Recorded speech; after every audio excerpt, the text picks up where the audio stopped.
ইরানের পরমাণু কর্মসূচি নিয়ে ভুয়া তথ্য ছড়িয়েছে ভারতের একটি অ্যাকাউন্ট, আর সেই তথ্য হয়ে ওঠে ইসরায়েলের প্রচারণার হাতিয়ার।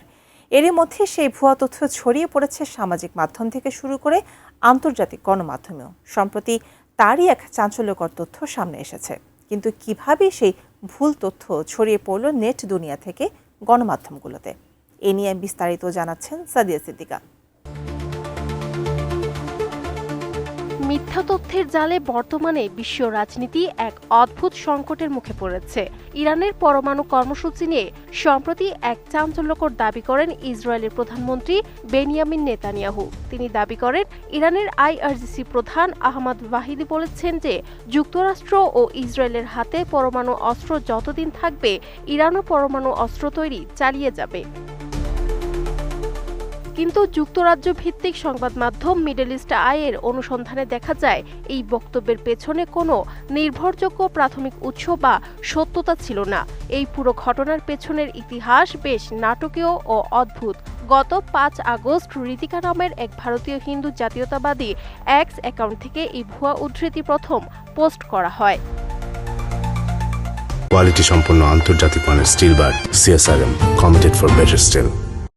এরপর মাত্র ৪.৫ ঘন্টার মধ্যে মোসাদ কমেন্টারি নামের একটি ভুয়া এক্স অ্যাকাউন্ট এবং ইসরায়েলের উগ্র ডানপন্থী চ্যানেল 14 এটি লুফে নেয়। চ্যানেলটি একে ইরানের পক্ষ থেকে পারমাণবিক বোমা তৈরির প্রথম স্বীকারোক্তি বলে সরাসরি প্রচার করে। অথচ চ্যানেলটি নেতানিয়াহু সরকারের মুখপাত্র হিসেবে পরিচিত এবং এর পেছনে বিশাল সরকারি অনুদান রয়েছে।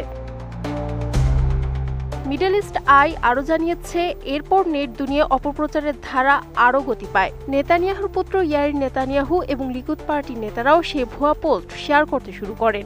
এর ঠিক ২ ঘন্টা পর জেরুজালেমের এক সরকারি অনুষ্ঠানে খোদ প্রধানমন্ত্রী নেতানিয়াহু এই ভিত্তিহীন উদ্ধৃতিটি নিজের ভাষণে ব্যবহার করেন।